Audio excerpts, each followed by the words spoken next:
Je pense qu'il a fait preuve de beaucoup d'humilité et c'est ça, et moi, c'est ce que j'apprécie parce que je me rappelle que j'ai eu, au début de cette démarche qu'on a eue avec Milaway, il y a un an, un échange avec des politiques et notamment des personnes de la société civile et on a discuté et on avait remarqué qu'il y avait un manque d'humilité, un manque de se rabaisser au niveau du peuple, de descendre au niveau du peuple et d'expliquer des choses importantes au peuple et de prendre en compte les doléances du peuple. Même si on s'y prend un peu maladroitement, d'accepter d'écouter le peuple pour savoir ce qu'il veut dire, qu'est-ce qu'il veut exprimer en fait. Et je trouve qu'il a fait preuve de ça, de faire beaucoup d'humilité, même si on n'est pas parfait, même si on n'est pas des journalistes, il a fait, il a eu une démarche très pédagogique, très saine, et je veux le saluer pour ça. Nous avons besoin de ça, en fait. Nous avons besoin que les politiques descendent au niveau du peuple et discutent avec le peuple. Nous avons besoin que les politiques expliquent le fond des choses, hein, et simplifient la matière politique au peuple, simplifient la matière économique ou sociale au peuple pour que le peuple puisse se saisir, s'approprier de cette matière, de s'approprier de cette politique-là. Donc moi, je veux le saluer pour cette démarche qu'il a fait. Il a fait preuve d'humilité et j'espère qu'il va revenir et qu'on aura d'autres discussions encore plus instructives et plus enrichissantes que celle-là. Allô, Voilà. allô, Ditri. Oui, Justement, euh, moi, je pense que nous sommes dans un espace public où nous sommes en train de débattre de l'avenir de notre pays. Vous savez, pendant 38 ans du règne du Père, on n'a pas bénéficié de cet espace de débat. Je ne sais pas si vous comprenez. C'était la pensée unique pendant les exactement. 38 ans. Avec Faure Gnassingbé, c'est presque pareil. De telle sorte que le Togolais n'a pas appris, hein, qu'il soit leader ou qu'il soit un grand leader ou un petit leader d'une association, les gens n'ont pas appris à rendre compte de leur gestion. Ce n'est pas de leur faute, mais c'est dans le contexte dans lequel ils ont grandi. Donc du coup, quand vous commencez pas à demander des comptes aux gens, les gens commencent pas à s'énerver. Pourquoi vous me posez cette question? C'est Pourquoi je dois ça. venir à ce débat? Pourquoi je dois faire ci? C'est pour ça que je dis, la démocratie est le système le plus exigeant au monde.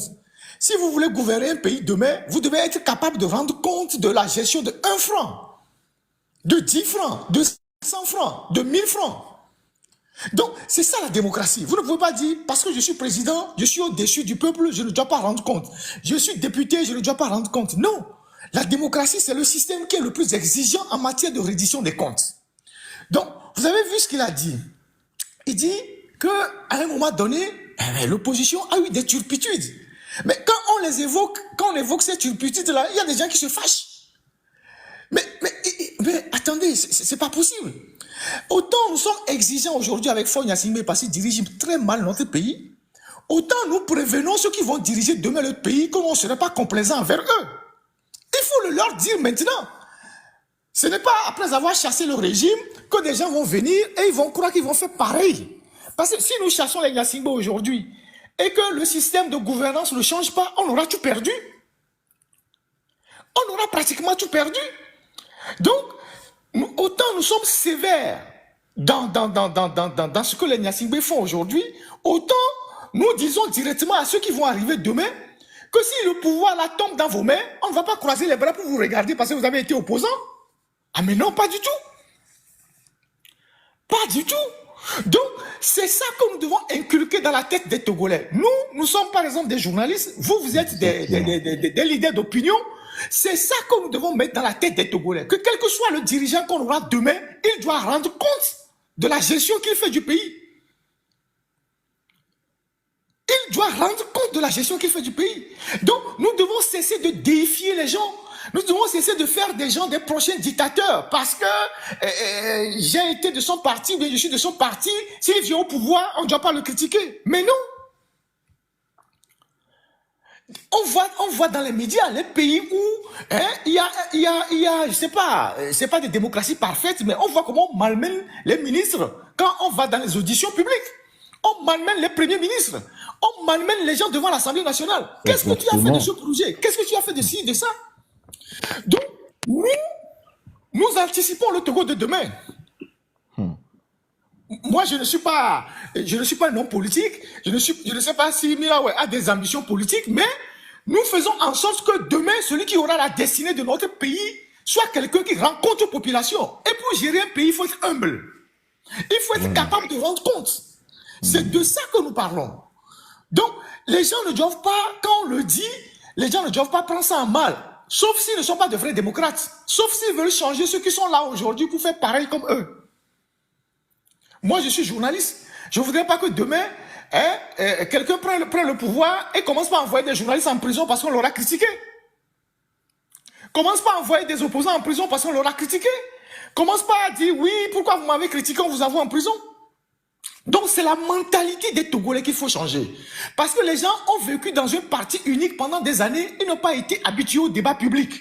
Quand le chef parle, tout le monde se tait. C'est pas pour ça qu'on lutte. Nous luttons pour que demain, au fin fond du Togo là-bas, s'il y a un petit bourgmestre là-bas, il rende compte de la gestion qu'il fait de sa municipalité aux populations.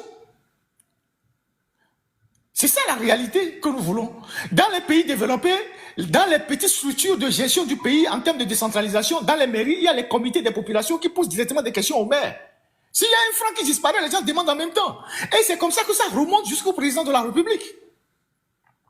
C'est ça que nous devons inculquer dans la tête des Togolais. Et donc, moi, je suis en phase avec lui quand il est venu faire cet exercice-là. Et il dit, je suis disponible à venir le faire. Quelles que soient les questions que vous me posez, même si ce sont des questions qui fâchent, j'aurai l'humilité de vous répondre. C'est ça ce que nous voulons pour notre pays. Et c'est ce que nous demandons à ceux qui gouvernent aujourd'hui le Togo et qui refusent de le faire. Si demain, on demande à Faure Gnassingbé, l'argent que vous prenez pour aller en médiation en RDC, vous le tirez de quel budget? Il faut qu'ils nous disent. Parce que c'est les Togolais qui payent ça. C'est les contribuables togolais qui vont payer ça.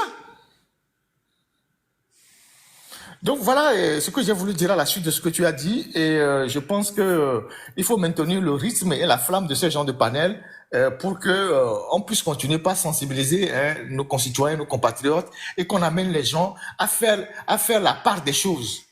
Voilà. C'est ça, c'est ça. C'est très important de faire la part des choses et de vraiment prioriser la lutte, de se focaliser vraiment sur la lutte et ce qui nous préoccupe le plus. En tout cas, merci. Merci. Nous, on continuera.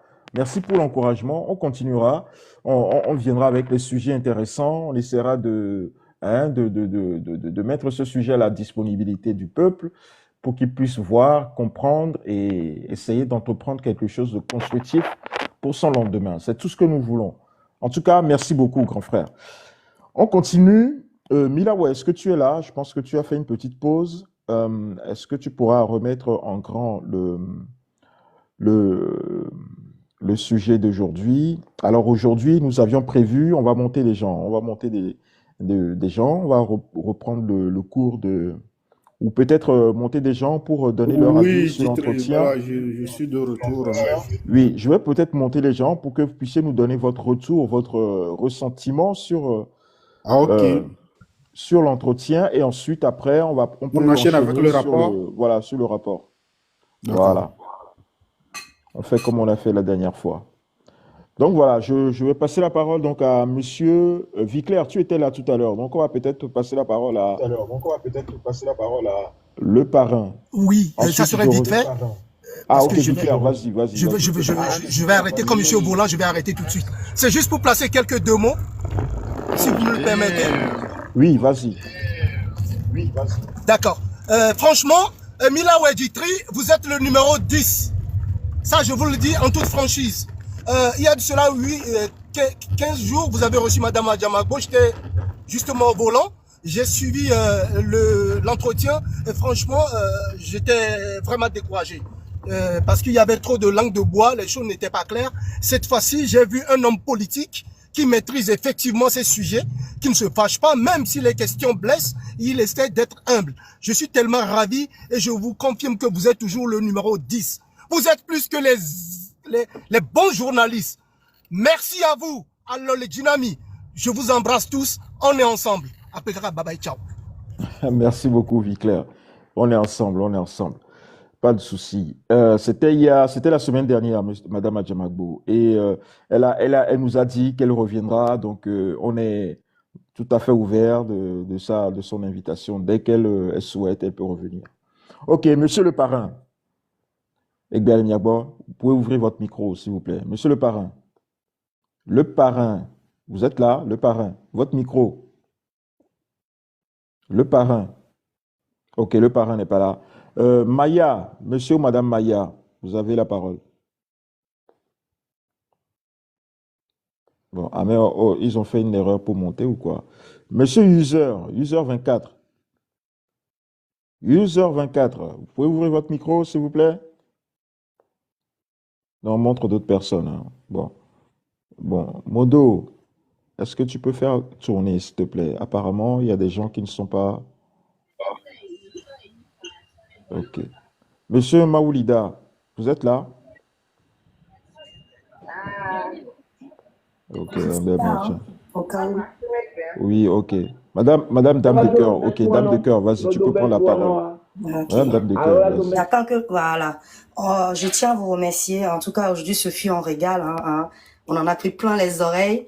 Et comme j'ai dit, ce serait bien qu'on soit ensemble et j'espère que le message est passé, que ensemble, avec le peuple, on va pouvoir faire quelque chose. Voilà. Donc, merci beaucoup à vous, les grands frères Ditri et Bilaway. Que ça continue, vraiment. Soyez bénis. Merci. Et merci à M. Olympio d'être prêté au jeu et de l'avoir bien fait. Madame Dame de Cœur. Oui. Oui, je voudrais juste vous rassurer que quand vous pensez la même chose dans un combat, quand vous faites la même chose, quand vous avez les mêmes objectifs, vous finirez par vous rejoindre d'une manière ou d'une autre. D'accord, monsieur. Laissez le temps au temps. Absolument, je ne suis pas pressée, j'ai juste dit qu'il fallait passer. Que voilà. Chacun travaille dans son couloir, tout en sachant que même à côté, il a son frère qui partage la même vision que lui. Le jour où vous allez vous rejoindre, vous ne le saurez pas. Ouais. Donc, c'est déjà une bonne chose de savoir que vous n'êtes pas le seul porteur de cette idée-là. C'est déjà une bonne chose de savoir que la vision que vous avez partagée par beaucoup de gens. Moi, je suis convaincu aujourd'hui que la majorité des Togolais sont convaincus, si vous me tolérez la tautologie, que la majorité des Togolais savent qu'on ne règle pas ce problème par les urnes. Absolument. La majorité des Togolais le savent. Qu'on ne va pas finir cette affaire par les urnes. Seulement, les gens attendent le bon moment. C'est pour ça qu'il faut continuer par travailler. Le jour où les gens de même... comment on dit ça en anglais? Les oiseaux de même plume. Des same bird of what to fly again. On dit. Oui, les oiseaux de même plumage vont ensemble. Voilà. Absolument. Ils ne finiront pas se rejoindre. Donc, il faut continuer par travailler et il faut continuer par observer la scène. C'est important. Absolument. Et identifier ceux qui partagent les mêmes idées que vous. C'est le plus important. Merci infiniment. Voilà. La lutte continue. Nous ne baisserons pas les bras. La lutte continue. Merci infiniment, monsieur Haïté. Et je précise que Dame de Cœur est une des Amazones du Train de la Liberté qui font un travail époustouflant durant toute la semaine. Et moi, je salue encore, je salue Élise Vab, je salue Maman Nafissa, Maman Dangoué, Maman Nafissa qui était là tout à l'heure. Jean Legacy, voilà, Vaedas,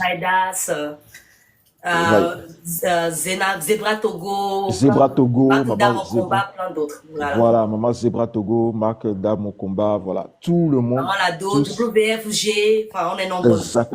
Exactement, c'est, voilà, les Amazones qui sont, voilà, elles sont au rendez-vous, elles font un travail monstre, elles font un travail énorme, donc je vous salue aussi. Continuez comme ça, merci beaucoup. Merci infiniment. Voilà, vous nous donnez beaucoup de courage. Merci. On va passer la parole à Komi de Zanguera. Komi de Zanguera, oui, tu es là. Oui, bonjour. Ditri, bonjour. Bonjour. Félicitations à vous pour l'exercice. Malheureusement, j'ai manqué l'invité. Toutefois, je vais poser mes deux petites questions à M. Ferdinand qui aussi peut me donner des approches de solutions. La première, c'est de savoir qu'est-ce qui bloque le bilan de l'opposition togolaise? Ou bien qu'est-ce qui peut être l'obstacle? Parce que à tout bout de champ, chacun dans son chapelle chante pour dire que nous devons faire une table rase, nous devons faire le bilan de l'opposition. Mais qu'est-ce qui bloque? Puisque pour pouvoir balayer la maison d'une autre personne, vous devez commencer par balayer le vote d'abord. Donc, qu'est-ce qui bloque? Est-ce que le bilan là ne se fait pas jusqu'à ce jour? Deuxième question, c'est par rapport aux journalistes. Nous sommes au pays et nous voyons après votre départ comment les débats sont menés sur les radios, les télés, ça laisse à désirer. Quelle porte de sortie vous avez ou bien quelle proposition vous avez pour vos combattants qui sont restés sur le terrain mais qui sont bloqués par le régime sur que ça soit par la hack, que ça soit par leur direction de la radio, bien de la télévision elle-même, ou bien soit par le régime. Quelle porte de sortie favorable vous proposez pour ces journalistes malgré leur volonté? Merci. Oui, grand frère Ferdinand. Je pense que ta question était, c'est Je une question à commence plusieurs par, volets, hein. oui, je commence par la toute dernière question. Voilà, voilà. Pour les journalistes, je sais pas ce que je peux proposer. Je fais juste le constat que il faut savoir que les journalistes traversent aussi des conditions assez difficiles de travail. D'abord, ceux qui sont sur les radios, ils sont des employés, donc ils dépendent forcément de leurs promoteurs. Si leurs promoteurs reçoivent des pressions, ils sont obligés de les répercuter sur ceux qui sont à l'antenne. Ceux qui ont les médias, dont ils sont eux-mêmes les promoteurs, presse privée et tout ça, c'est pas évident parce que aujourd'hui, sans vous mentir, on n'est plus dans les années 90 ou dans les années 2000. Le pouvoir d'achat des Togolais a énormément chuté. Et les gens qui achètent aujourd'hui des journaux pour les lire sont à compter au bout des doigts. Il y a ensuite le phénomène des réseaux sociaux qui ont beaucoup affecté la presse écrite, par exemple, qui ont beaucoup affecté la presse écrite, au point que, bon, quand les gens impriment les journaux, ils ne les impriment pas en quantité, ils les impriment juste pour vendre un peu et le reste pour les dépôts légaux. Et ils espèrent vivre plus ou moins de la publicité. Encore faut-il que le pays tourne pour qu'il y ait de la publicité. Et donc, pour me résumer, la plupart des journalistes aujourd'hui sont dans un combat de survie. Et les gens ne veulent pas prendre de risques parce que quand les gens se réfèrent à ce qui nous est arrivé à nous, la prison, des décès et tout ça, il y a des gens qui se disent, bon, écoutez, on va pas prendre de risques, on va s'adapter à la situation. C'est comme le caméléon qui prend la couleur de la zone où il s'installe. Donc, on va pas leur faire le procès de ça. Par contre, il y a ce qu'on appelle aujourd'hui le journalisme citoyen. C'est ce que Mila Ouaï-Djitri sont en train de faire aujourd'hui, parce que c'est le journalisme citoyen. C'est une prise de parole. C'est le journalisme citoyen où les gens, avec les réseaux sociaux, ont eux-mêmes la possibilité d'initier des démarches informatives et de conscientisation. Par exemple, aujourd'hui, s'il y a un événement à Dapaon, on n'attend plus qu'un journal aille à Dapaon pour couvrir l'événement. Les réseaux sociaux le relaient et c'est peut-être même auprès des réseaux sociaux que le journaliste va prendre l'image ou la photo pour faire, lui, son travail. Et donc, il faut intensifier ça. Il faut l'intensifier, mais il faut aussi faire en sorte que ceux qui relaient ces informations fassent preuve de pédagogie et connaissent la loi. Parce que si tu veux t'inviter dans le journalisme citoyen, il faut savoir ce que la loi dit pour éviter les questions de diffamation, pour éviter de se retrouver en prison, surtout quand on est sur le territoire. Donc, les gens ne connaissent pas tous ces aspects de la loi. Il y a par exemple le droit à l'image. Et si tu veux balancer la photo de quelqu'un sur les réseaux sociaux, il faut avoir son autorisation. Si tu n'as pas son autorisation, il peut te poursuivre. C'est ce qu'on appelle le droit à l'image. Si tu utilises la photo de quelqu'un, une vidéo dans laquelle quelqu'un apparaît pour faire quelque chose sans son consentement, il peut te poursuivre devant les tribunaux pour violation du droit à l'image. Après, il y a tout ce qui relève des questions de vie privée et tout ça. Donc, nos confrères qui sont au pays, ils font de leur mieux. On ne va pas leur faire le procès de ce qu'ils ne peuvent pas faire. Maintenant, nous qui sommes dehors, c'est nous qui avons et c'est nous qui avons une certaine latitude de nous exprimer librement. Déjà que quand moi j'étais au pays, je m'exprimais librement, quitte à subir les conséquences. Mais maintenant que je suis au pays, j'ai encore plus, je suis hors du pays, j'ai encore plus de possibilités de m'exprimer, de dire exactement les choses telles que je les pense, sans censure, sans rétention de l'information. Donc, pour les journalistes, voilà ce que j'ai envie de vous dire. Et sur la question une deuxième préoccupation que vous avez soulevée, qui m'a échappé. Oui, c'est quoi déjà votre deuxième question?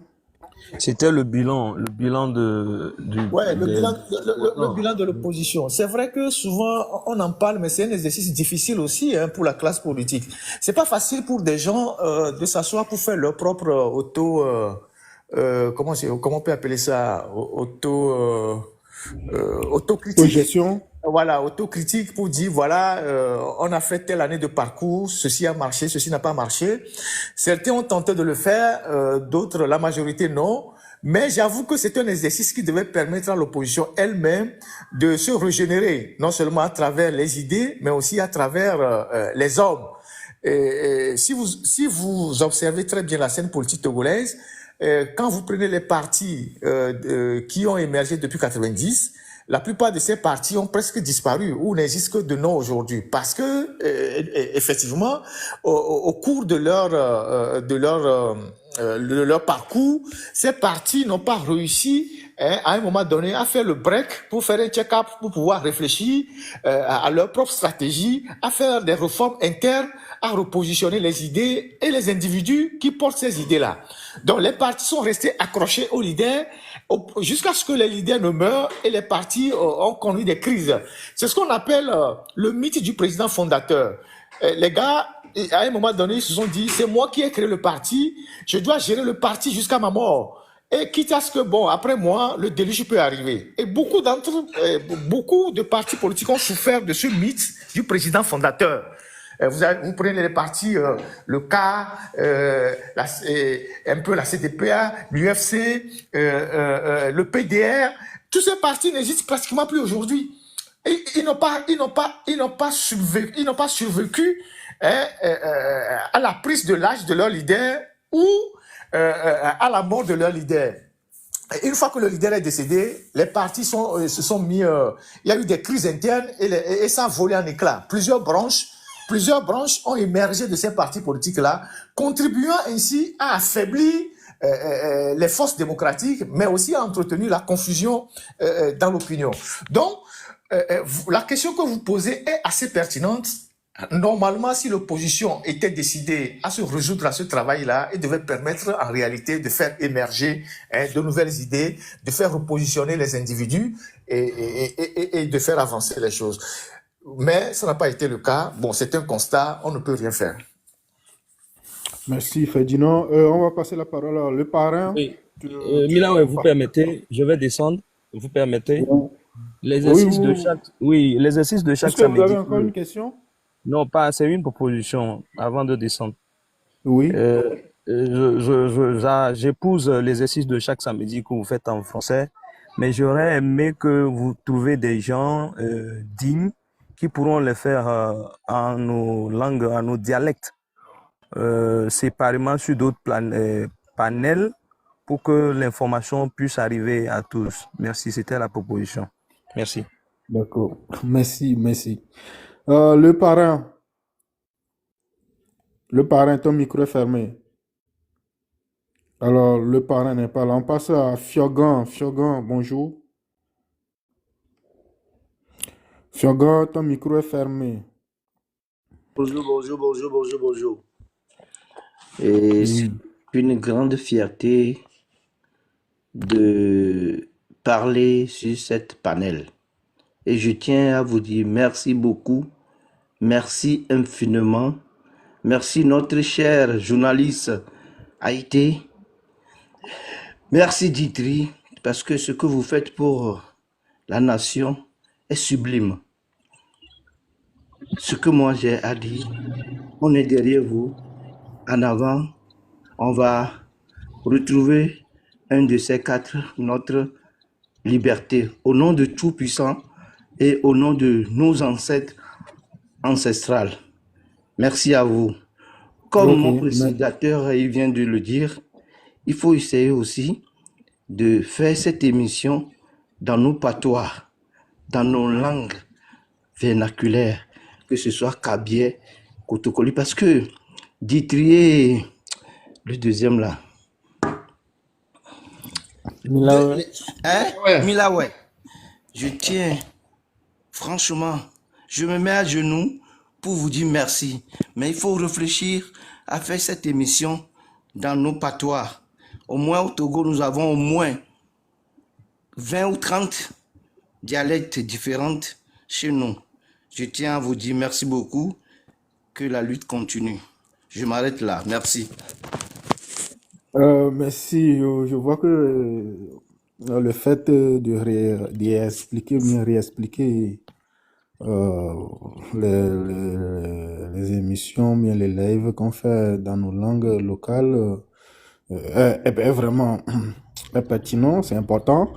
Et c'est quelque chose qui se faisait avant, voilà. Même parfois, quand nous-mêmes nous prenions la parole, on essaie d'expliquer ça en éveil. Voilà. Il y a d'autres qui venaient, qui expliquaient ça en cabinet et tout, machin. C'est une question de volonté, hein.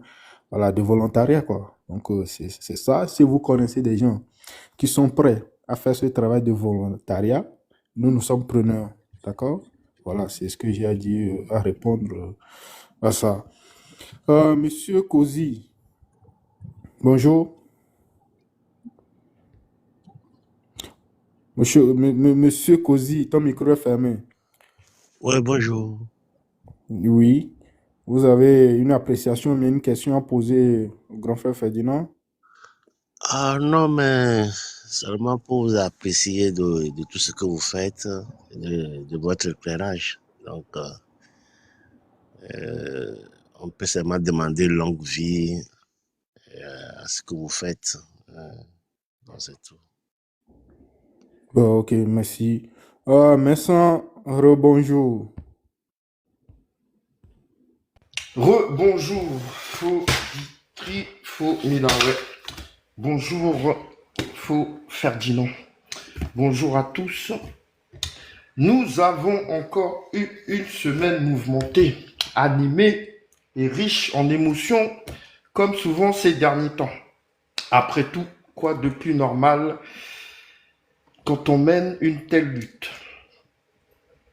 Frères et sœurs, merci pour vos introductions respectives. Merci pour l'invité. Vous m'aviez fait part hier d'une surprise. Celle-ci était à la hauteur de l'événement et à la hauteur aussi de notre cher faux Ferdinand, l'ineffable. Alors, en introduction, faux Milawe et faux Ditri ont parlé souvent beaucoup de l'importance d'être unis et effectivement de se rallier à toutes les bonnes âmes qui pourraient être à nos côtés pour mener cette lutte. Ça a retenu mon attention. Alors, je m'en vais vous dire, frères et sœurs, qu'il est vivement souhaitable que chacun d'entre nous puissions pénétrer ces conseils et les instiller, les insuffler dans nos intelligences. Plus vite cela sera fait et peut-être plus vite arriverons-nous chacun à nos fins. J'avoue ne pas avoir tout suivi de l'interview de Monsieur Olympio, mais j'ai lu néanmoins l'article datant d'il y a 2 semaines, je crois une dizaine de jours, relayé par le journal de Faux Ferdinand, l'Alternative.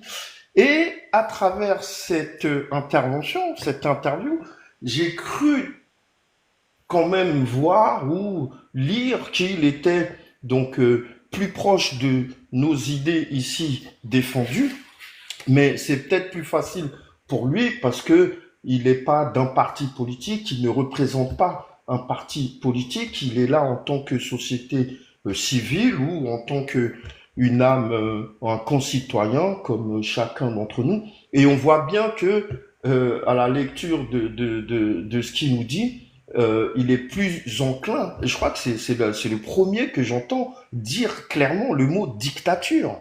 Je n'ai pas entendu la semaine dernière avec Madame Adjamabo, je l'ai pas entendu non plus venant d'un autre membre de parti d'opposition.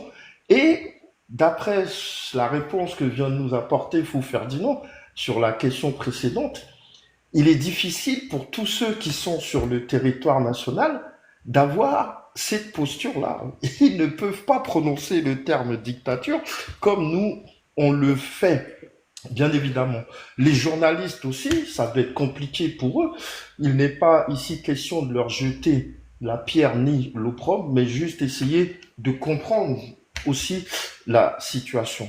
Alors, moi, ce que j'aimerais apporter ici, c'est est-ce que il n'est pas souhaitable qu'il y ait un mouvement,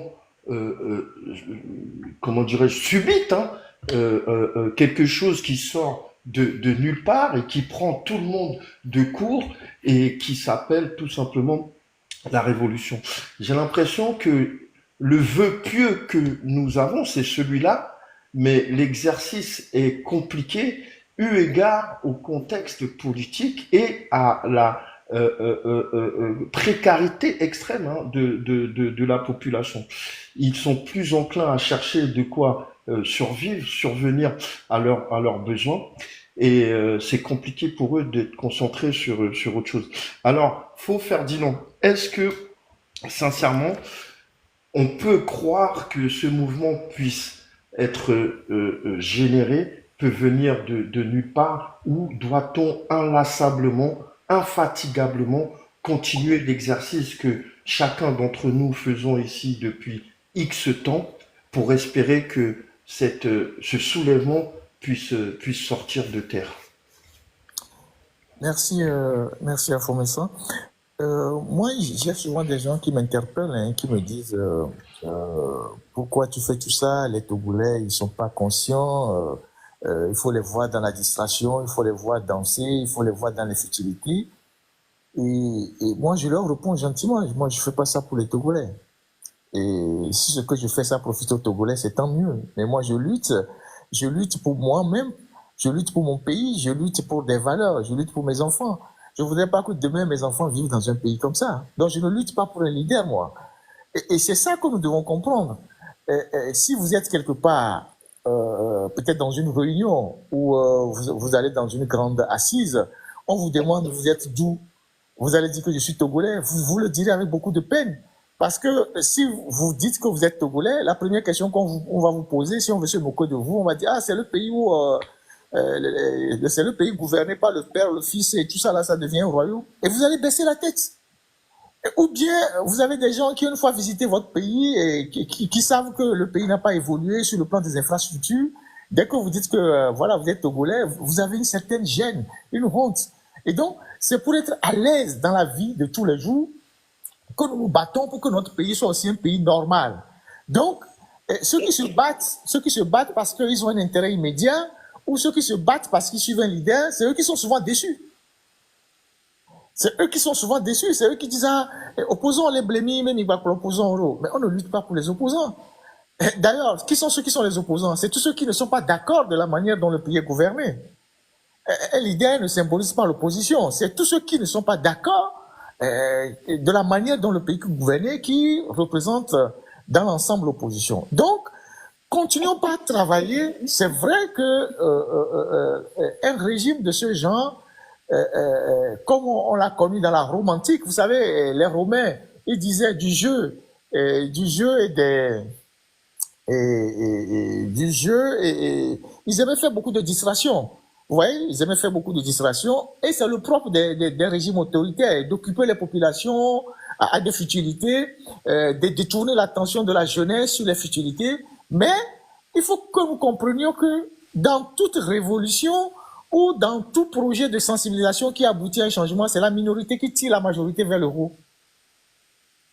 C'est la minorité qui tire la majorité vers le haut. Donc, nous qui sommes lucides, nous qui avons compris les objectifs que le pouvoir a dans ces genres de choses-là, c'est à nous de sensibiliser, de continuer par sensibiliser la majorité. Et comme les gens font face à des difficultés quotidiennes, bientôt, nous allons tomber dans la saison des pluies. Vous allez voir la ville de Lomé, vous allez voir les quartiers, vous allez voir les images maintenant qu'il y a les réseaux sociaux, vous allez voir les images sur TikTok. Les mêmes qui sont en train de danser, les mêmes qui viennent vous insulter dans les réseaux sociaux, les mêmes qui viennent vous critiquer, ils seront dans leur quartier, dans la boue, les pieds dans l'eau. Ils vont commencer par appeler le gouvernement au secours. Quand j'étais à Lomé, il y avait, je sais pas, un monsieur qui nous insultait souvent quand on parlait du bilan catastrophique du régime. C'est un jeune homme vers Agoué de Lyon. Et un jour, une pluie terrible a ravagé même la maison de ses parents. Ses dossiers, même, ses naissances, tout ça ont été emportés par l'eau. Lui-même, il a été obligé de faire une vidéo pour dénoncer le régime. Donc, voilà. Donc, on a beau mis le maquillage, la réalité nous rattrape rapidement. Donc, moi, je suis convaincu qu'un peuple qui est soumis à ce niveau d'oppression, à ce niveau de pauvreté, d'une manière ou d'une autre, il finira par réagir. Donc, continuons par travailler. Ça prendra le temps que ça va prendre.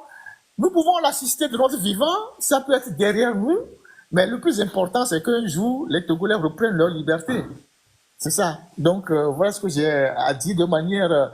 ma réponse semble être une réponse bateau à la question de Fomessan, mais c'est ce que je pense fondamentalement.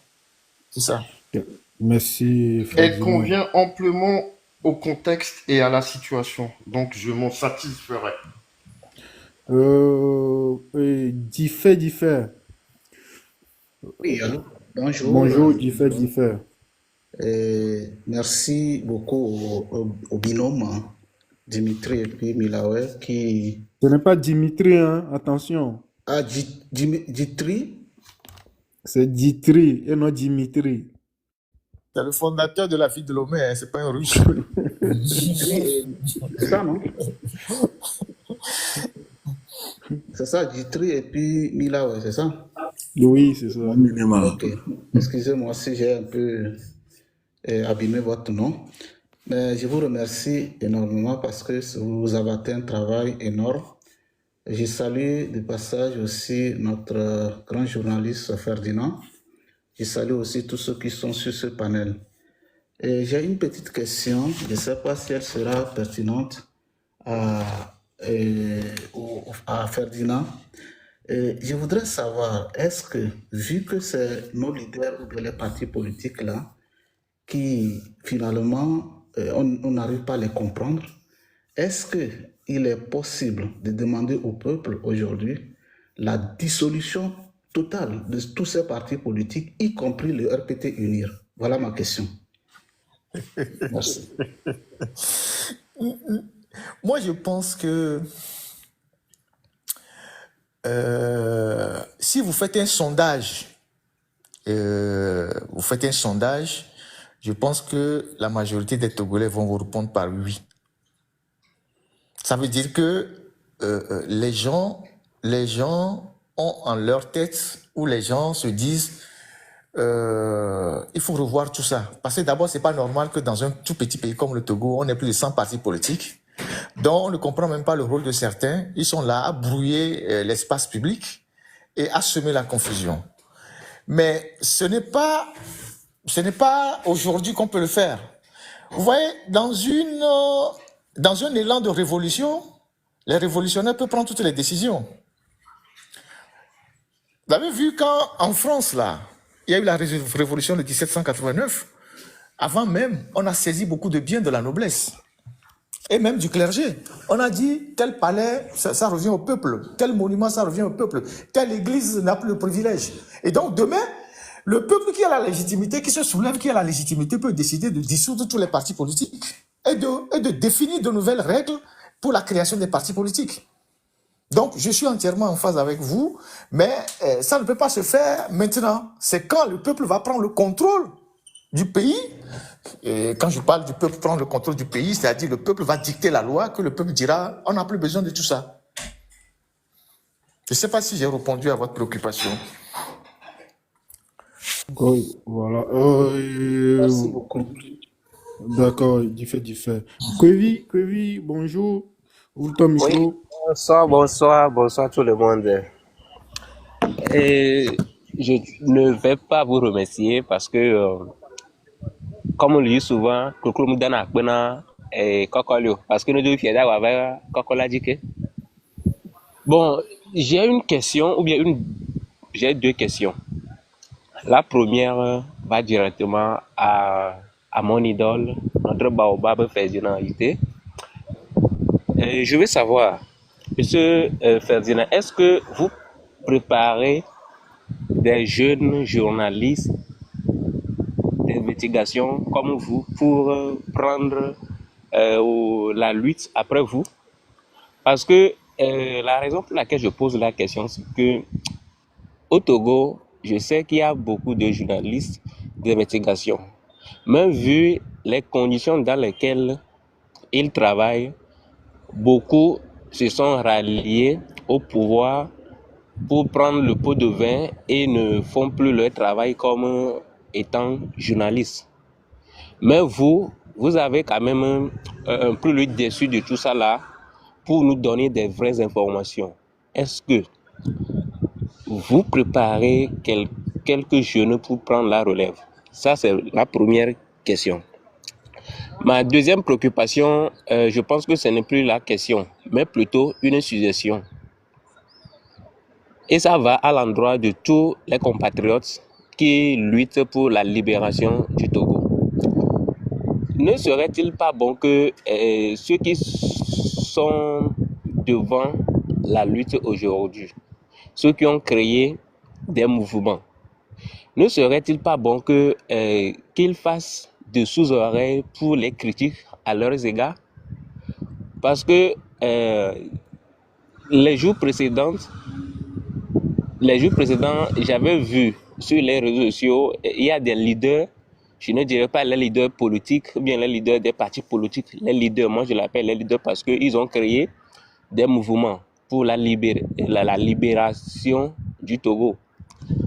Je les vois, ils sont là, et si quelqu'un critique ce qu'ils font, ils viennent sur les réseaux sociaux pour rendre les comptes. Est-ce que cette manière de diriger, cette manière de conduire les gens vers une libération peut donner des fruits? Ne serait-il pas bon, comme il y a certains qui sont sur la plateforme ici, ne serait-il pas bon qu'ils passent des éponges sur ces critiques à leur égard? Merci à vous.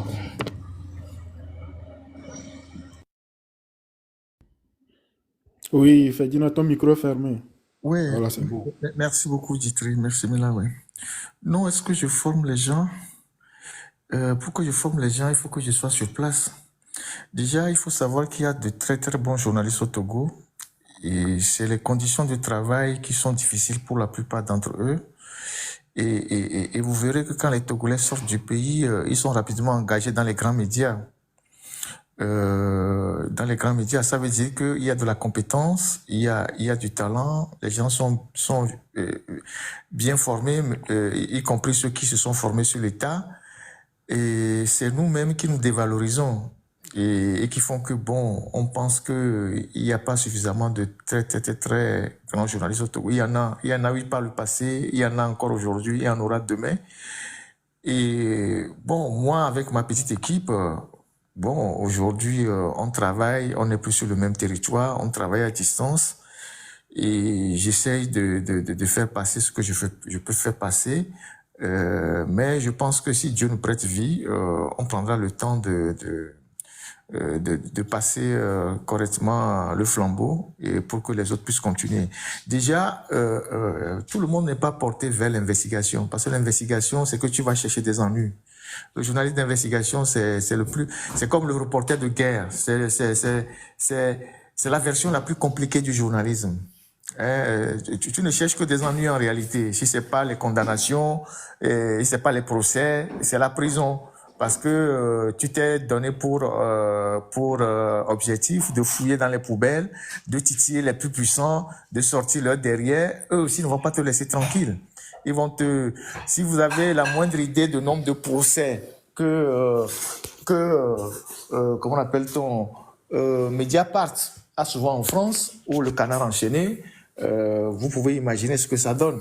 Mais comme bon, c'est dans un pays où la justice est indépendante, ils arrivent à s'en sortir. Mais chez nous en Afrique, là où la justice est inféodée au pouvoir exécutif, on a vite fait de vous jeter en prison, de vous faire passer pour un affabulateur, quelqu'un qui diffame, et on vous jette en prison. Donc, c'est un travail assez difficile. Et quand les gens voient ce qui nous est arrivé à nous, ils hésitent à franchir le pas. Et ils restent dans le domaine du journalisme classique qui consiste juste à donner l'information que tout le monde connaît déjà. Mais bon, on y travaille et ça va aller. Maintenant, sur la deuxième question que vous avez posée, je pense que je peux donner un avis. Mila Waititi aussi peut vous donner leur avis. Ce que nous essayons de faire aujourd'hui, c'est de faire en sorte que entre les gens qui partagent les mêmes objectifs, il n'y ait pas trop de soucis. Il peut y avoir des incompréhensions de temps à autre, mais il faut éviter que ces incompréhensions ne débouchent sur des véritables problèmes sur la place publique. Et donc, autant nous sommes là, on essaie de parler à tout le monde, quoi, pour qu'on puisse avancer. On a besoin, il faut qu'on minimise un peu. On a chacun nos petits côtés chicaneries, hein, mais il faut les minimiser et avancer. Dans une marche commune, il y aura toujours quelqu'un qui va marcher sur les pieds de l'autre. Il faut apprendre à minimiser tout ça et puis avancer. Je voulais terminer sur cette question en disant, aujourd'hui, nous avons, à part les journalistes, les leaders d'opinion, on a quelques artistes qui ont pris le risque de s'engager directement dans la dénonciation du régime. Ils auraient pu faire l'autre choix. Vous connaissez le choix dont je parle, le second choix, le choix de ceux qui sont avec le régime, qui dansent, qui ont tous les privilèges, qui ont tout à l'ommer. Eux, ils ont fait le choix de ne pas suivre ces gens-là, d'être du côté de la population, de dénoncer l'arbitraire, de dénoncer les injustices, de prendre les risques. Ces gens-là, nous devons être à leur côté, quel que soit, comme tout homme, on a quelques défauts, quels que soient parfois les défauts, tout ça. Des gens comme Amrong, des gens comme Zaga, tout ça, on ne doit pas prendre le risque de perdre ces gens-là. Donc, quel que soit ce qui arrive parfois, il faut qu'on essaye, en tant que grand frère, de parler à tout le monde pour qu'on puisse avancer. L'essentiel, c'est qu'on garde les objectifs. Et donc, vous voyez tout le risque que Amron prend, tout en étant au Togo. Vous savez qui il est. Son père était un ancien colonel de l'armée. Et puis, il est de Pia.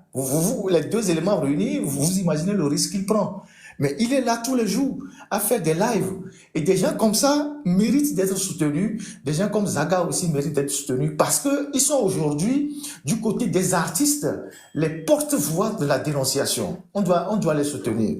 Et donc, voilà ce que j'ai à vous dire par rapport à cette question que vous avez posée. Et puis, nous travaillons à faire en sorte que les choses avancent. Et s'il y a des petits soucis, on essaie de les régler rapidement entre frères et puis ça avance. Merci. Bon, avant de descendre, je suggère à tous les compatriotes qui ont ce désir en eux de faire cette lutte, de faire une philosophie à la première personne pour voir s'ils ne peuvent pas rester devant les mouvements, s'ils ne peuvent pas rester publiquement pour ne pas subir des injures et autres, qu'ils se cachent pour soutenir le mouvement. Peut-être pour donner des informations, mettre à disposition des moyens de déplacement s'il y a des... Non, Koli, on vous a compris, merci. On va passer la parole. Oui, pour finir, je vais poser une... On va passer la parole à Cool... C'était Coolman ou bien à Kakbovi. Akakovi était là avant Coolman.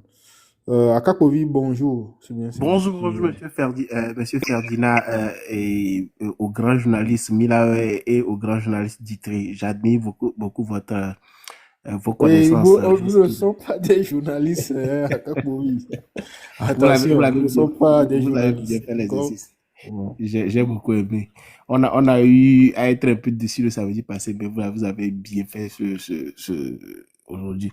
Je vais commencer mon allocution en citant un grand penseur qui dirait sur la lutte togolaise que la révolution togolaise commencerait lorsque tous les Togolais de tous les coins commenceront à réaliser que ils ont les mêmes pensées, les mêmes idées que d'autres Togolais sur la planète. Donc, je suis content, je suis heureux aujourd'hui que les idéologies que défendait le temps de la liberté, il y a bon nombre de Togolais aussi qui ont la même, peut-être que la manière de communiquer, tout ça, là, ça diffère, mais l'idéologie reste quand même la même. Donc, merci beaucoup, la légende qui est ce grand penseur-là, qui a dit ça d'avant. Je veux tout droit poser, bon, c'est une question bien une doléance aux trois grands journalistes qui sont sur le plateau. Entre-temps, TikTok était juste comme un petit jouet de société, mais on voit maintenant l'importance centrale que joue TikTok dans la politique togolaise. Bon, ça remplace un peu les médias traditionnels. Ce ne serait pas bon de faire appel, si c'est possible, de faire appel à nos dirigeants togolais pour pouvoir nous expliquer un peu plus, parce qu'on ne les attend pas, on les suit partout pour suivre les informations, surtout sur la gestion du pays. Je ne sais pas si c'est moi personnellement, je pense qu'il y a un vide médiatique sur le sujet, un vide médiatique sur les bilans de 20 ans de M. Faure Gnassingbé. Est-ce qu'il n'est pas possible de donner la chance ou bien l'opportunité, comment dire, à eux aussi, comme vous l'avez déjà essayé d'inviter plusieurs grandes têtes de l'opposition togolaise, vous pouvez aussi leur adresser les invitations, soit par lettre, par courriel, ou bien par email, je ne sais pas, pour qu'ils viennent aussi se justifier par rapport à leur choix. Peut-être qu'on leur donne en aval le bénéfice du doute. Ils font quelque chose qu'on ne sait pas, comme M. Pascal Baudouin l'a dit, que parfois on peut faire quelque chose de bien pour toi, sans toi. Peut-être qu'ils le font sans nous, mais ils le font quelque chose de bien. Donc, qu'en pensez-vous de l'idée de leur faire appel à M. Ditri, M. Lemina, M. le grand Ferdinand, le grand journaliste Ferdinand? Oui. Ferdinand, Non, je pense que Mila et Ditri ont annoncé les couleurs depuis. Eux, ils sont ouverts à tout le monde. Hein. Ils approchent les gens qui peuvent approcher, qui sont ouverts et qui acceptent de venir parler sur leur panel. Et donc, la porte est ouverte à tout le monde. Il faut savoir que le monde est en train de subir une transformation assez rapide et qui surprend même les gens. Moi, quand j'étais au Togo, avant même que je ne quitte le Togo, au moins 7 ans, j'ai pas suivi la télévision. Par exemple, la TVT, j'ai pas suivi pendant 7 ans. Et j'avais ma propre émission, l'autre journal, j'étais sur Facebook. Et quand TikTok est apparu, j'étais un peu réticent parce que, bon, je me disais que TikTok, c'était beaucoup plus la masse populaire et ça générait un flux de contenu qui était inadapté, les gens s'insultaient, les gens racontaient tout n'importe quoi. Mais à un moment donné, nous avons fait au sein de notre rédaction une étude. On s'est dit non, il faut qu'on arrive sur ce réseau-là pour capter cette audience-là et essayer de faire passer des messages. Et nous sommes arrivés sur TikTok. Aujourd'hui, là où je suis, aujourd'hui dans mon exil, ça fait 5 ou 6 mois, là où je suis, je n'ai pas allumé la télévision. Je ne suis pas à la télévision. Donc, quand je me réveille, mon premier réflexe, c'est d'aller voir, il y a quoi sur Facebook, il y a quoi sur Twitter, il y a quoi sur TikTok. Donc, je pense que les hommes politiques doivent aussi comprendre cette transition-là, cette transformation des outils de communication aujourd'hui. Vous savez pourquoi Donald Trump n'est pas pour qu'on bannisse TikTok? C'est parce qu'il a fait une grande partie de sa campagne sur TikTok. Et il a touché les jeunes. Moi, je suis souvent dans les lives de Macron. Si le président français descend sur TikTok pour faire des lives, pour parler au peuple français, c'est qu'il est conscient que cet outil est un outil de communication énorme qu'il y a dans la main des individus et il faut l'exploiter. Donc c'est pour ça que dans certains de mes directs, j'ai dit, les leaders qui se voient interdire les meetings à Lomé, ils peuvent venir sur les réseaux sociaux et parler au peuple togolais. En attendant le jour où on va déverrouiller les interdictions de meetings. Imaginez un temps soit peu que moi, quand je fais des lives les dimanches, à part mes 3 canaux de communication, plus les autres canaux qui diffusent directement mes lives, on est presque à 15 000 ou 20 000 personnes. Et donc, je fais les lives là où je suis. On me suit depuis la diaspora jusqu'à Saint-Cassé. Donc, imaginez qu'au moins 2 fois par mois, il y a des leaders qui s'invitent sur leur propre TikTok pour parler au peuple togolais. Il y a ceux qui peuvent parler en Mina, il y a ceux qui peuvent parler en Évé, il y a ceux qui peuvent parler en Kabie, il y a ceux qui peuvent parler, je sais pas, en Bassa, en Thème, et un peu partout. Et donc, du coup,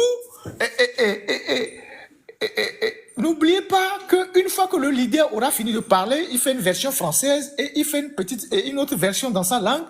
Vous imaginez comment ces vidéos vont être dupliquées. Parce que moi, quand je finis mes lives, les gens qui copient mes lives pour se faire un peu d'argent, je vois 100 000 vues en 3 jours, 200 000 vues en 3 jours. Ça veut dire que celui qui n'a pas suivi le live directement, après, il l'a dans son téléphone, avec des coupures. Et si vous faites les lives, c'est pas sur des sujets futiles. Il faut toucher directement ce qui ne va pas dans les villages. Manque d'eau, manque d'infrastructures, les maladies, le manque d'hôpital, les souffrances. C'est ça qui va réveiller les populations. Donc, je pense qu'il y a tout un travail à faire. Et ceux qui, normalement, aujourd'hui, devaient être occupés à déconstruire le régime, c'est les responsables politiques. Nous, les leaders d'opinion, on fait notre part. Normalement, Ford finit son mandat, Ford est en train de finir son mandat, c'est aux responsables politiques de faire, par exemple, des lives, hein, même au nom de leur parti politique, pour déconstruire le bilan de Ford. On prend secteur par secteur. Éducation, santé, hôtellerie, route, tel domaine, la dette, les violations des droits de l'homme, la liberté. Ils vont déconstruire le système. Mais bon, on a comme le sentiment que, je sais pas si c'est un problème d'organisation à l'intérieur des partis politiques ou bien certains leaders ont peur d'affronter l'opinion directement. Je ne comprends pas. Mais bon, ce qu'on essaie de faire ici, c'est déjà grand et on va continuer par le faire. Et je pense que avec ces canaux de communication, on va toucher beaucoup plus les Togolais. Et c'est le plus important. Et c'est ça l'objectif. Donc voilà ce que moi je voulais dire à notre frère qui a posé la question. Voilà la question de M. Akakovi. Nous sommes ouverts, si les membres du gouvernement voudraient bien venir ici faire l'exercice, bah, écoutez, nous sommes prêts. Hein. Est-ce que vous pensez qu'un membre du gouvernement, en l'occurrence un ministre, aura le courage de venir vous affronter ici, en présence de faux Ferdinand? Non, ils ne viendront pas, même sans moi, ils ne viendront pas. Ils ne viendront pas. Monsieur Ferdinand, il n'aura pas d'argument pour se défendre. Vous pouvez faire faveur.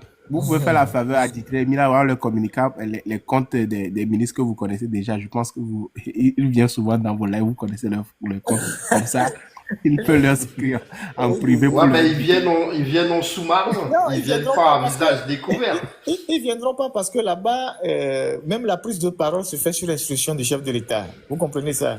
Donc, ils n'auront pas l'autorisation. Vous n'êtes pas sérieux, monsieur Ferdinand. Vous n'êtes pas sérieux. Là, vous n'êtes pas sérieux. Non, c'est vrai. Mais c'est vrai. Mais vous allez prendre la parole pour parler au nom de qui si vous faites une bêtise? Qui assume?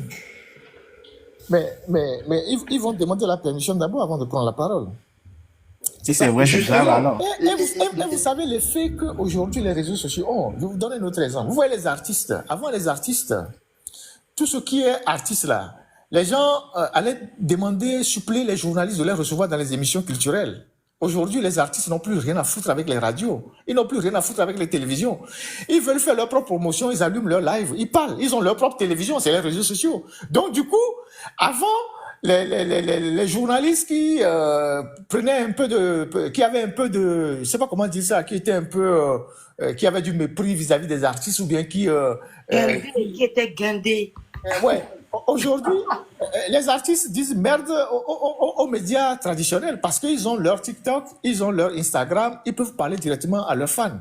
Donc, c'est le monde qui est en train de changer et il faut s'adapter aux nouvelles technologies d'information et de communication. Même en politique, c'est surtout ça compte. Bon, sincèrement, moi, il y a quelque chose qui me brûle Vincent, quand t'as une même question? depuis quelques temps. Oui, je voulais faire un petit condensé et appuyer là où je pense qu'il est nécessaire de le faire. Bon, nous tous ici, là, il y a 762 personnes, on connaît le contexte politique, enfin socio-politique du Togo. Il y a personne qui se voile la face, c'est-à-dire même ceux qui seraient du parti au pouvoir. Ils savent ce qui se passe au pays. Eu égard à ça, comment est-ce que, avec tout le recul qu'on a et la probité qui s'impose, on peut penser légitimement que un parti politique d'opposition puisse être une alternative crédible face à ce pouvoir et, par extension, croire que la population puisse adhérer et se fédérer à ce parti politique. Nous savons que c'est impossible. Pourquoi ces leaders de parti ne pensent pas la même chose et ne prennent pas les mesures nécessaires pour changer les choses? Pourquoi sommes-nous là tous les jours à parler des partis d'opposition? Parce que, au fond de nous, nous savons qu'ils ne sont pas la solution. Et la posture de M. Olympio, depuis X années, le prouve bien. Il n'a jamais participé à aucune élection. Parce qu'il le sait que c'est pas par là que la solution, elle va jaillir. Ne joue-t-on pas le jeu du pouvoir en croyant faire quelque chose via les urnes? Est-ce que aujourd'hui, ceux qui vont participer à l'élection municipale dans quelques semaines, ne sont-ils pas en train de se fourvoyer? Pire, ne sont-ils pas en train de s'éloigner de la population? Ne créent-ils pas en réalité plus de problèmes qu'ils sont censés en résoudre? Devons-nous le dire? Devons-nous le marteler au risque de créer une fragmentation avec d'autres qui sont pour ces élections? Je ne comprends toujours pas quel est le problème dans notre pays. Il se passe quelque chose de pas normal. C'est insensé, quoi. Depuis 58 ans, il y a une dictature et vous participez élection sur élection pour espérer quoi? Tout en sachant que même si vous gagnez, vous n'aurez jamais la place qui vous est dévolue. À quoi joue-t-on? À quoi joue-t-on? Quand allons-nous comprendre une fois pour toutes qu'aucune élection n'est la solution à notre problème? On doit changer de stratégie. Tout le peuple, nous tous, nous devons changer de stratégie. Et en premier lieu, me semble-t-il, les partis d'opposition. Arrêtez d'aller participer à des élections qui n'ont pas de sens. On l'a écrit, on l'a dit. Et on est en train de se battre pour ça. Mais c'est ubuesque. C'est ubuesque. Merci, Vincent. On va passer la parole à Coolman qui voudrait aussi intervenir, poser des questions. Coolman, bonjour. Coolman, ton micro est fermé. Bon, s'il n'est pas là, on passe la parole à Monsieur Ricard. En fait, j'avais une dernière question. Hein. Tu avais une question? Bah, je pensais que tu avais déjà posé toutes les questions. Allez, vas-y, Akapovi pose la dernière question. Vas-y. Oui, merci. Monsieur Richard, ça me porte, donc il va passer fâché contre moi. Monsieur Ferdinand, il y a aussi un processus, vous l'avez déjà dit, mais je pense que vous devez le souligner un peu plus. C'est vrai que nous ne luttons pas pour le peuple togolais, mais il y a ce peuple-là qui se laisse traîner dans les futilités, disons les choses telles qu'elles sont, par exemple les concerts, les jeux bizarres, les trucs de non-sens. Mais les Togolais n'arrivent pas à faire le lien avec ces trucs directement avec la mer dictatoriale, en fait. Pour détourner un peu l'attention, je sais, vous l'avez dit, je sais qu'on utilise ces pressions, les concerts qu'on rend gratuites, et récemment les jeux sur trucs là. Pouvez-vous démontrer un peu aux Togolais, comme vous l'avez si dit, dans la Grèce antique, ça a été aussi truc là, un moyen pour endoctriner un peu le peuple pour que les choses comprennent. Parce qu'il y a des gens comme M. Marc qui le disent, mais les gens le prennent pour, comment dire, pour des écervelés. C'est qu'il y a aussi ça que la dictature utilise pour endormir, endoctriner le peuple. Si vous pouvez expliquer un peu. Oui, c'est propre à des régimes autoritaires. C'est pas spécifique au régime togolais. C'est propre à des régimes autoritaires d'occuper les jeunes à autre chose qu'à l'essentiel. Mais bon, c'est à nous de savoir où est-ce qu'on va. Vous ne pouvez pas empêcher les gens d'être distraits, hein. Vous ne pouvez pas les empêcher d'être distraits. Surtout aujourd'hui, avec l'effet des réseaux sociaux, c'est pas évident. Et donc, il faut, de mon point de vue, prendre acte et puis avancer et continuer. Mais bon, il faut pas en faire toute une histoire. Il faut savoir ce qui se passe, en être conscient et puis avancer. Voilà ce que moi je pense. Moi, c'est pas mes centres d'intérêt. En même temps, je ne suis pas quand c'est les centres d'intérêt d'autres personnes, je ne leur en veux pas. Mais mon souhait, c'est que nous nous mobilisions aussi autour des questions essentielles. Quand il y a des événements au Togo, par exemple, nous avons dans des villages des intempéries qui ont apporté des toits d'école. On a des enfants qui n'ont pas de livres. On a des gens qui n'ont pas je sais pas comment dire. Il y a des centres de santé qui n'ont même pas de radio ou de microscope. Est-ce que nous sommes capables, nous les Togolais, de nous mobiliser, par exemple, comme on le fait pour les jeux qui permettent aux gens de se distraire, de mobiliser des moyens, par exemple, pour faire un forage dans un village, pour construire un dispensaire dans un village, pour construire un établissement scolaire dans un village. C'est cette question-là qu'il faut poser et c'est vers là qu'il faut tirer les gens en disant voilà ce qui se passe. Demain, je vais projeter quelques images dans mon live. Vous allez voir dans des villages où les gens n'ont même pas de l'eau potable. Ils vont boire à la rivière, à la source de la rivière. Est-ce que autant nous nous mobilisons par patriotisme pour aider des concitoyens dans des compétitions, est-ce que nous sommes capables aussi de manifester le même patriotisme quand il y a des problèmes existentiels qui touchent directement les populations? Parce que c'est de ça qu'il s'agit. Donc voilà comment moi je pense qu'il faut poser la problématique. Après, bon, chacun est libre de prendre le chemin qu'il veut. Mais il faut qu'on sache que au Togo là-bas, quand tu as un problème, quand il n'y a pas d'hôpital pour te soigner, tu peux mourir comme tout le monde, quoi. C'est ça le problème. C'est ça le problème. Et voilà. Mais bon, on va y arriver. Oui, et Coleman est revenu. Est-ce qu'il est toujours avec nous? Non. Et Monsieur Ricard, ouvrez votre micro. Est-ce que je peux demander l'autorisation à partir? Non, monsieur Ferdinand, juste une seconde. Merci. Bon, je vais déjà commencer à vous dire bonjour. Bonjour, monsieur Ricard.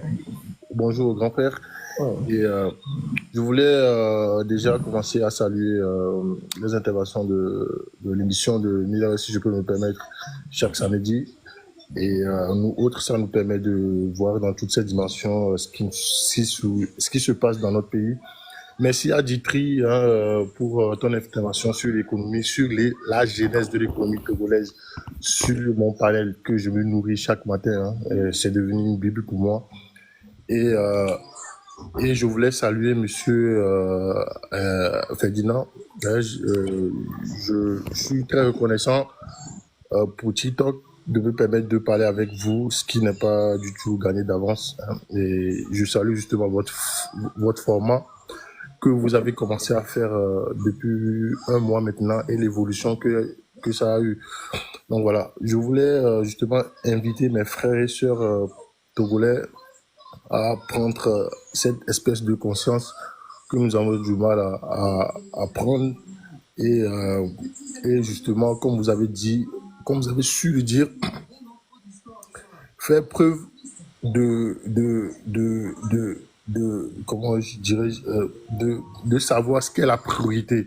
Parce que je pense surtout que le concept de priorité, le Togolais lambda, que j'en fais partie, a du mal à comment dire,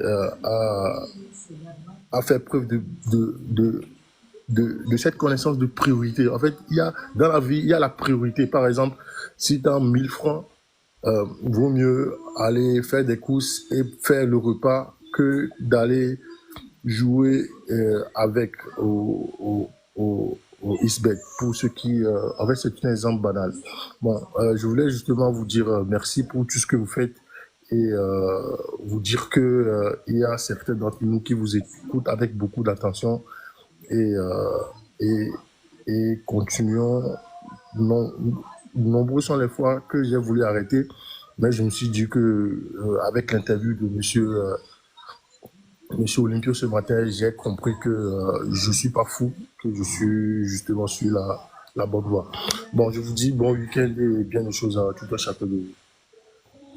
Merci, monsieur Ricard. Voilà, et Ferdinand qui voudrait nous laisser, Dites-le, tu disais quelque chose? Non, je disais merci à Monsieur Ricard pour son intervention. Merci beaucoup. Ça me touche pour le petit clin d'œil que tu as fait. Donc, merci beaucoup. On continuera cette lutte-là et t'inquiète pas. Hein, de toute façon, on est en inbox, on communique tout le temps, donc il n'y a pas de souci. D'accord, merci. Kossi le tourbillon, bonjour. Est-ce qu'il nous entend, Kossi le tourbillon? Grand frère Kossi, est-ce que tu es là? Je pense qu'il était en train de conduire tout à l'heure, mais là, peut-être qu'il a dû se garer.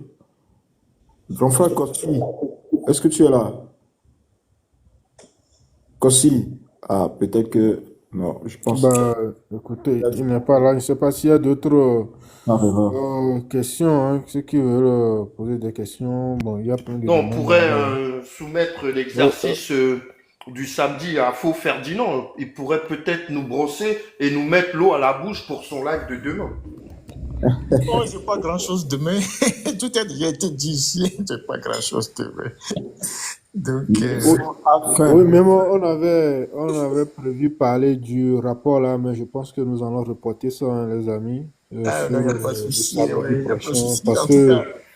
Parce que je vous avoue qu'on est fatigué là, nous sommes un peu fatigués, donc on a besoin de repos aussi. La journée, c'est ça. C'est ça. Non, ce qu'il faut saluer, c'est toute l'énergie qu'on dépense pour ce travail-là. Et il faut avouer que, bon, on ne reçoit pas que des compliments. De temps en temps, il y a des gens qui vous savez, qui vous tombent dessus, voilà. Mais bon, ça c'est l'espace public. Quand vous êtes dans l'espace public, il y a un peu de tout, quoi. Il y a des gens, dans la vie normale, quand ils vous rencontrent, ils peuvent même pas vous dire bonjour, mais bon, parce qu'on est dans l'espace public, sur les réseaux sociaux, tout se permet de vous manquer de respect. Mais ça, c'est pas là. Je pense que c'est ce que l'opposition évite, hein. Je pense que c'est ça que les leaders... Ils n'ont pas évité ça. Eux, ils sont engagés dans la gestion de la cité. Ils doivent rendre compte.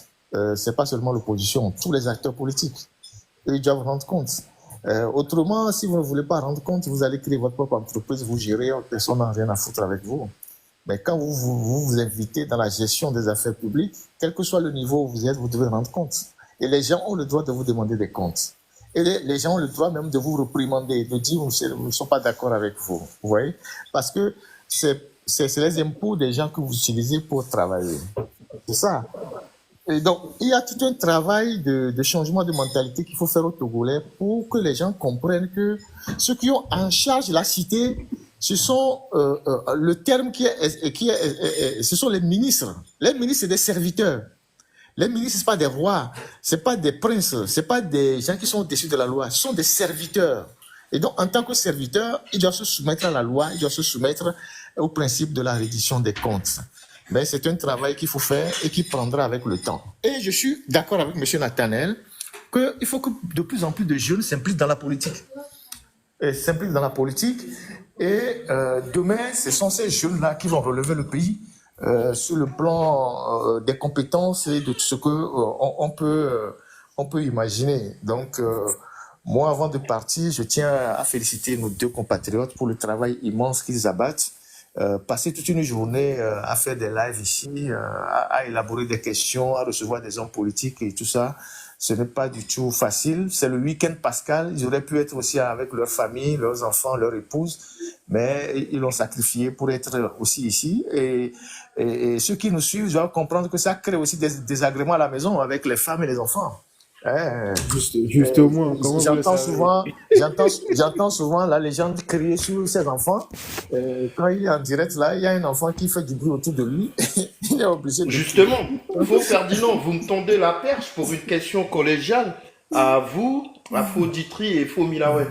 Je sais, bon, je suis en relation quand même avec Faux Ditry et Faux Milaway, mais je sais aussi que vous recevez pas mal d'insultes de noms d'oiseaux, des pressions, des invectives. Quand est-ce la dernière fois où il vous a traversé l'esprit de tout abandonner? Non, tu sais, moi, faut mettre ça, moi, par principe, toute ma vie, j'ai fait le sport de combat. Moi, je suis un combattant. Donc, moi, tu m'insultes pas. Moi, je m'en fous. Moi, je ne regarde même pas. Moi, j'avance. Donc, c'est une question d'état d'esprit, pour tout dire. C'est une question d'état d'esprit.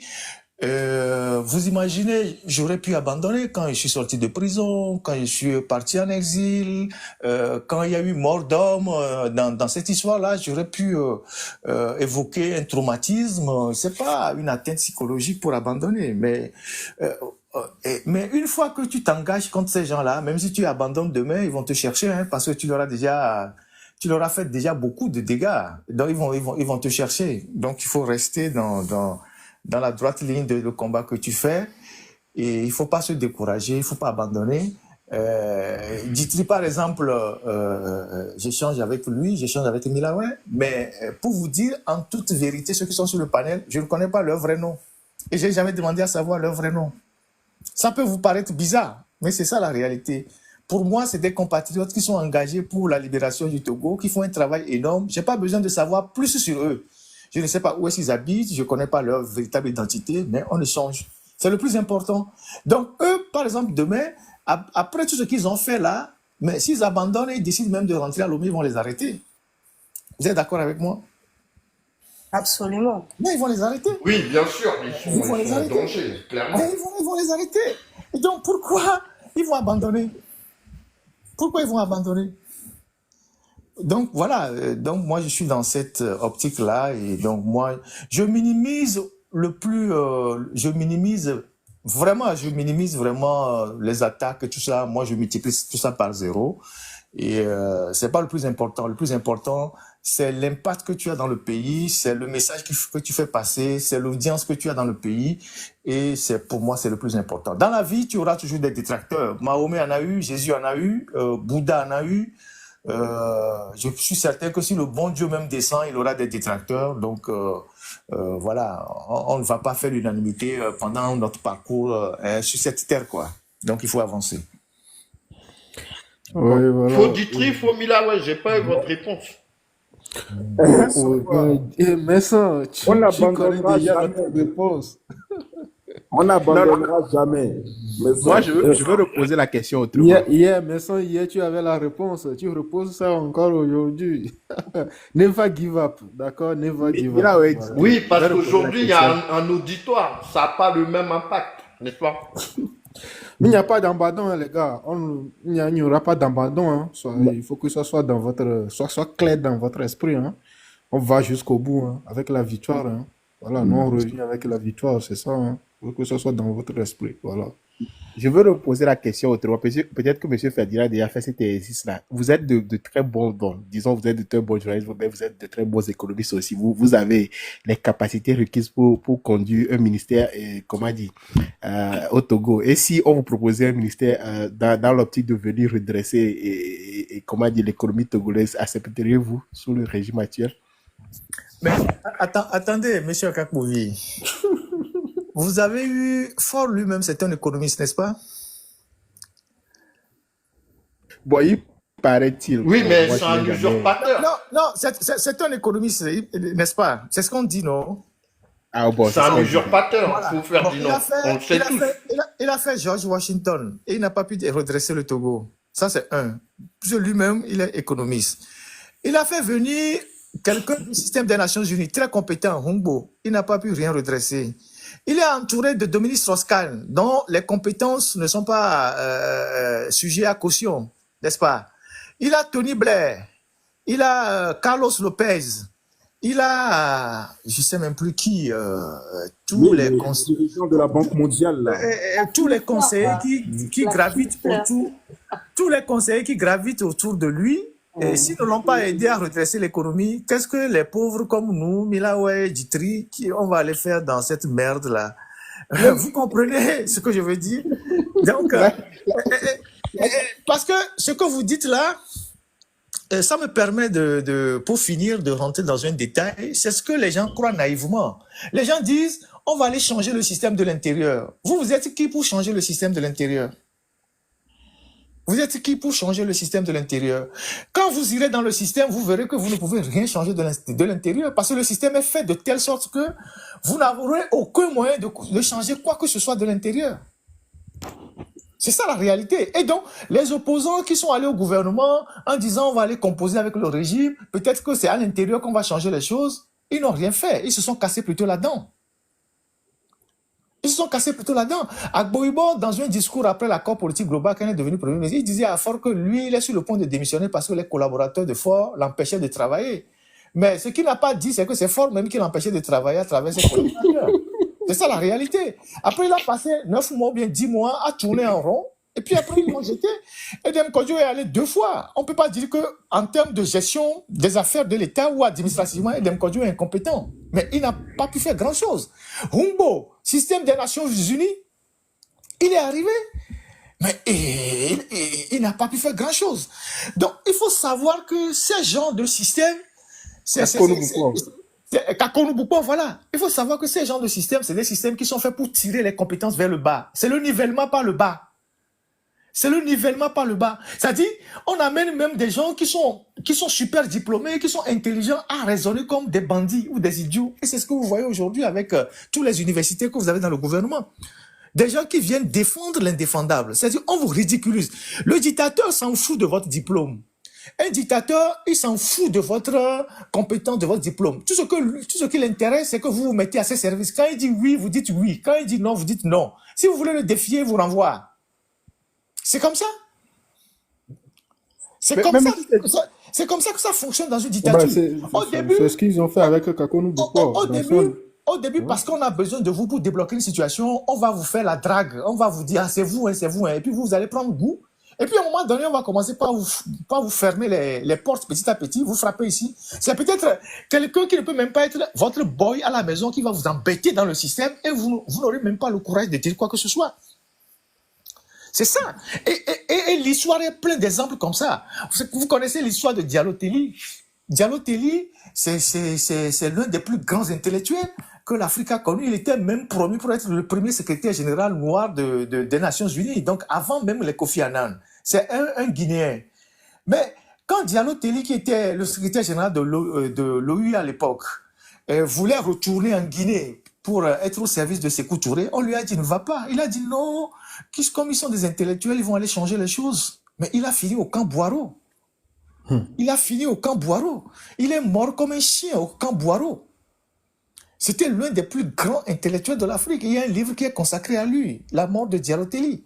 Donc, les gens qui pensent que, bon, on va aller collaborer dans un système pour changer les choses de l'intérieur parce que de l'extérieur, on n'arrive pas, bon, c'est des gens, je ne sais pas s'ils sont naïfs ou bien, bon, ils font le choix d'aller manger, quoi. Donc, c'est ça la réalité. Mais monsieur Vous avez Ferdinand, là, vu? qui était pour Ditrier Mila, mais avec un si bon condensé que vous avez fait, je ne pense pas ils auront encore le courage de répondre à la question. Donc, vous êtes à la limite de dire que ceux qui ont fait le choix, bon, les grands penseurs qui ont fait le choix de rejoindre, comment dire, le système actuellement, soit ils sont ailleurs, ou bien soit ils sont dedans, mais en souffrant en silence. Donc, c'est ce que j'ai eu à comprendre, hein, que Mais vous ne pouvez pas imaginer les humiliations que les gens subissent à l'intérieur d'une dictature. Wow. Vous ne pouvez pas imaginer. Parce que... Ferdinand, Oui. tu sais, dans le dernier livre de Kakonou Boubola, il disait que il a appris qu'il n'est plus ministre dans les journaux. À la radio. Mais plus grave. Mais il a dit, mais plus grave. Mais il y avait une période où on sortait des communiqués, on signait de certains ministres, ils n'étaient pas au courant. Ils écoutaient ça à la radio. Ah oui. Mais vous savez qu'au Togo, on ne fait pas des conseils des ministres parfois, mais on lit des rapports de conseils des ministres. Donc, vous ne savez pas comment fonctionne une dictature. Et surtout une dictature comme celle du Togo, dans la manière dont ça fonctionne, les pôles de décision. Mais monsieur Ferdinand, qu'est-ce qui explique alors leur silence face à ces gravissimes propos? Mais je ne comprends pas. Mais pourquoi mais les gens de Trump comme monsieur Kakounbo qui sont respectés à l'international, je ne sais pas si vous... Mais Kako lui parle. Quand il a l'occasion de dire quelque chose, il le dit. Oui. Ok. Mila Weditri, pouvez-vous l'inviter? Bah écoute, on verra bien, voilà. Ouais, pour qu'il parle un peu de l'économie. Ouais, il parle. Il a même dit qu'il est contre ce coup d'État constitutionnel. Hein. Ah oui, il a dit qu'il écrit. est contre la réforme Il a dit ça constitutionnelle. clairement. Oui. Allez, les amis, je vais vous laisser. Oui, voilà, nous aussi, pense dans 10 que- minutes, on arrête. Voilà. Vous aussi, vous avez besoin de repos. Oui, merci Ferdinand, merci d'être On a là. passé toute la journée. Ça fait plaisir. Bonne fête de Voilà, Pâques à ici, tout le c'est chez monde. toi. Bonne fête de Pâques à vous tous pour les Vous chrétiens. aussi. Pour les chrétiens. Et on a un long week-end jusqu'à lundi de Pâques. Et puis, ben voilà, on espère que le week-end prochain, nos deux frères reviendront avec d'autres sujets assez croustillants. Ben, toujours est-il que ce panel, c'est le meilleur en termes de pédagogie, d'éducation, de partage d'informations, de rapports, des documents scientifiques et synthétiques.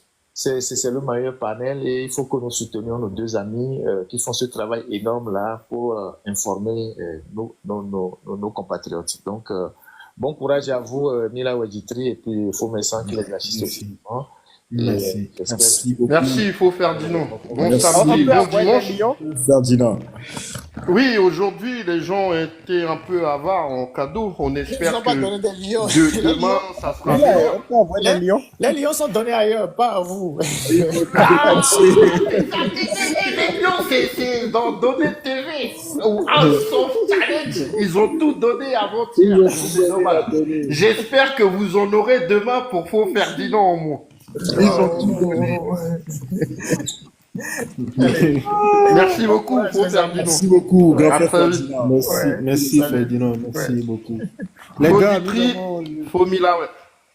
les gars, Mes nous avons le respects. lien TikTok, hein, je dis le lien TikTok, le lien Telegram hein, qui est dans la bio de Ditré, dans la bio de Mila. Ouais, vous allez retrouver tous les documents là-bas, les rapports sont disponibles là-bas, d'accord? Voilà, je vous le disais, on a voulu aborder ce rapport-là vraiment intéressant qu'on a déjà publié il y a Voilà. quelques jours. Donc, on va Première fois, parler vous allez prochainement. avoir, pour la première fois, vous allez avoir le rapport une semaine avant pour bien décortiquer, bien réfléchir dessus. Monsieur Akakovi, je vous exhorte à lire ce rapport-là. On attend vos questions et vos analyses. Il n'aime pas lire, Faux Akakouri. Mais qui? Je lis. Parfois, je lis à pleurer, mais je lis. On t'a démasqué enfin, après toutes ces années. Donc, Ok. les Non, gars, je plaisante, hein, rejoignez c'est un très grand lecteur. la chaîne Bien sûr, Telegram, bien sûr. d'accord? Bon Rejoignez samedi, la chaîne bon Telegram week-end de Pâques, et pour puis les on documents, est en contact.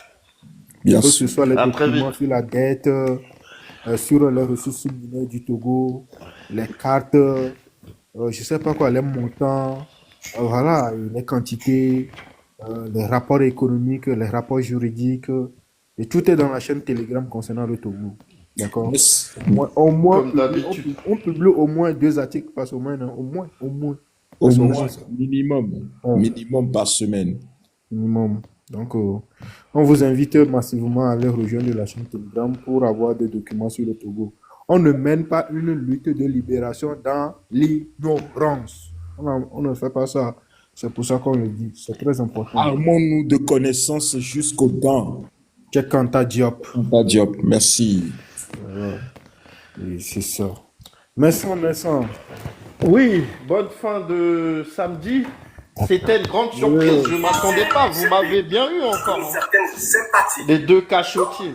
Le régime togolais pense que en brandissant Mais on t'a fait monter, tu n'étais même pas là, hein. On t'a fait monter plusieurs fois là pour échanger avec toi. Oui, non, j'ai dû m'absenter. En fait, le temps est passé plus vite que je pensais. L'interview là, quand je suis revenu, j'ai vu que les gens étaient sur le panel et j'ai dit ah mais déjà. Et je suis monté après. Ouais, désolé, mais c'est pas grave. Il n'y a pas de souci. On a encore le temps de faire l'exercice. Ça sera avec plaisir.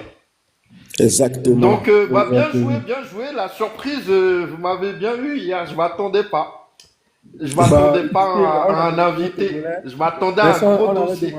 Hier, je t'avais demandé si tu aimais les surprises. Tu m'avais dit oui. Oui, j'ai dit oui, mais donc, moi, j'étais persuadé que vous n'allez pas inviter une personne. J'ai dit, il doit avoir un gros dossier, Et j'étais là-dessus toute la nuit. Et quand vous m'avez dit, dans 5 minutes, l'invité va apparaître, j'ai dit, oh non, ils m'ont eu encore. Ah, les cachotiers, vous m'avez bien eu. Beau. Ouais, ça, c'était bien vu, hein. Franchement, j'étais loin de m'imaginer ça. Mais celui-là, franchement, ça valait le coup. Allez dans ma bio, vous allez trouver le lien Telegram. Ou encore aller dans la bio de Ditri. Le lien Telegram est là. Et voilà, rejoignez la chaîne Telegram pour avoir tous les documents, tous les sujets sur le Togo. D'accord. Vivement que vous nous surpreniez prochainement avec un manque de gouvernement qui aurait, comment dire, Tu y tiens. Ça te tient encore, hein? Mais parce que c'est eux qui sont les trucs là, qui sont au pouvoir, qui sont aux affaires. Écoute, à Kakbovi, s'ils sont d'accord à venir ici, pourquoi pas? Nous, la porte est ouverte, hein? D'accord? On ne ferme pas la porte, on ne ferme la porte à personne, hein? Ils me disent que nous sommes ok, d'accord, à venir débattre ici, à répondre à nos questions, pourquoi pas? Voilà, c'est ça aussi, quoi. Voilà. Monsieur Kokoroko, venez. Oui. On va pas lui faire ça comme ça, mais voilà, on verra bien. Ouais, vous pouvez lui écrire la porte est ouverte. La porte est ouverte. Ils savent très bien. Ok, merci et bon samedi à vous. Bon week-end. Hein? Bon week-end à vous. Bonne fête de Pâques prochaine. Mangez pas trop de chocolat quand même.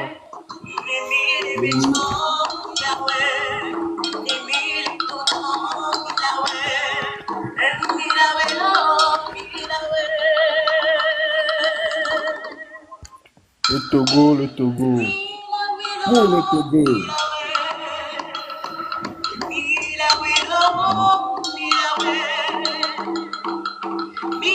Et merci spécial à notre modo qui est parti un peu plus tôt. Mais j'espère que tu nous écoutes. Merci beaucoup. On se tient.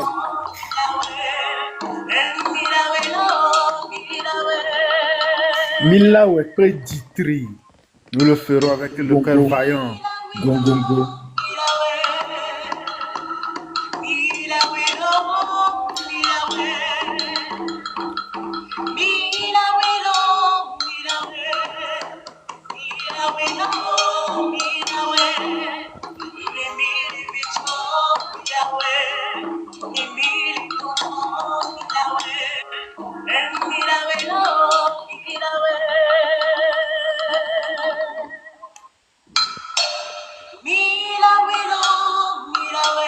Merci.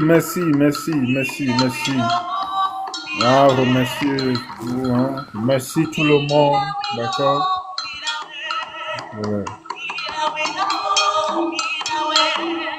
Eh, Mila, ouais, on allait oublier quelque chose.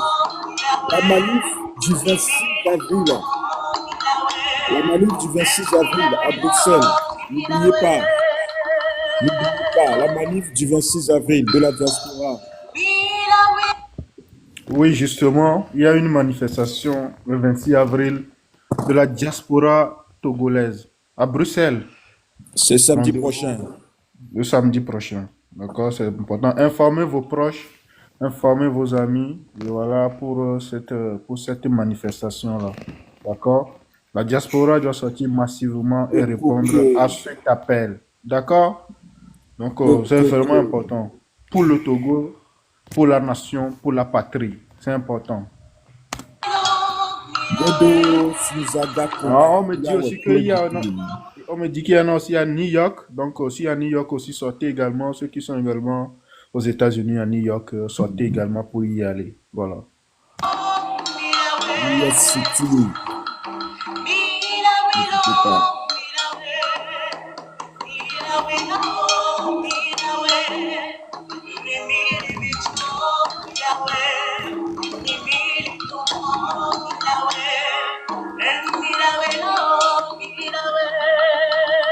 On dit au Canada. Ok, au Canada aussi. Hein.